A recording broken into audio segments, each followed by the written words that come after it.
Now as I said, this is my favorite part. There are some amazing things you can do in GA4. Let's look at a couple of them. In the old GA, there was a lot of focus on bounce rate. This is where people who come to your site see only one page and leave immediately.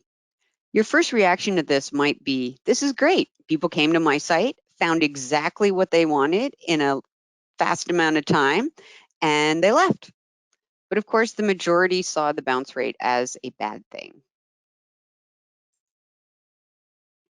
If you focus on the concept of engaged sessions by default visitors who were on your site for 10 seconds or longer, or saw 2 views and completed 1 conversion, again, goal in GA Universal, not only is this better than a non-bounce metric, but it also may filter out bots that are not already filtered out.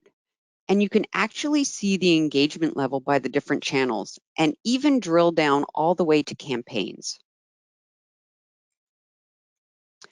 So traditional GA was great for asking the who, what, where, when questions. So think who is the audience? What is what they did on the site? Where did they come from? And when did they come? But it was not great about answering the why. But the reality is that some people, they want to see reports that they're used to looking at. For example, the landing page report in the behavior section, which is not a default report in Google Analytics 4. But you can recreate this report and add it to your navigation. So to create the landing page report that you are used to looking at, or really any other report that you are used to looking at, just go to the engagement page title screen name report and have the dimensions by page title and screen name. Then you can select the events to be the session start, then sort by descending and save that report as the landing page report. Why this is important is that, so even though the report might not exist in the UI out of the box, you can 100% create reports that show the information that you are used to seeing. And I think this might help people transition a little, make that transition a little easier to take. But this report, which is available in GA4, is the segment overlap report. This is a very cool report because GA4 makes it really easy to build a segment of different conditions. And this report allows you to drag up to 3 segments into the report palette so you can actually see where they overlap.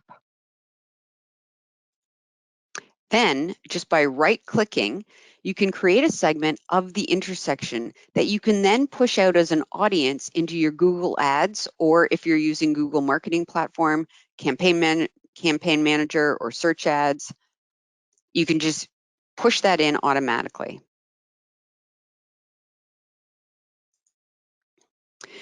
One of the best things about GA4 is the whole concept of the funnel.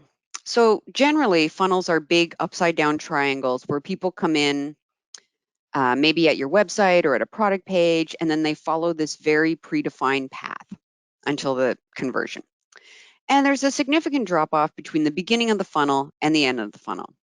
But if you think about it, that's not how people actually interact with websites or apps at all, really. So in GA4, there's this concept of the open funnel, and it's very, very useful. So in GA4, you can mark the funnel as open. You can also mark it as closed, but you can mark it as open, which means it doesn't force progression from one step to the next.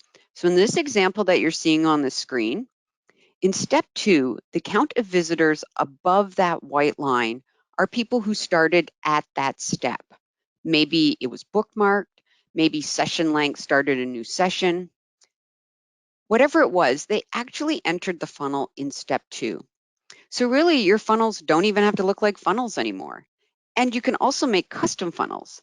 And you don't have to just think about your conversion funnels. You can also have micro conversion funnels, or even just ways you hope people navigate through your content. Another thing that's very cool is you can also see, just by right-clicking on one of the stages of the funnel, you can see the next action. So if someone fell out of the funnel, you want to know where they went or what they did. Now you can see that. And this is also great input for modifying the content and calls to action of each step of your funnel to encourage visitors not to leave. You can also choose to see the elapsed time between steps. Again, this can be handy for understanding timing of remarketing messaging.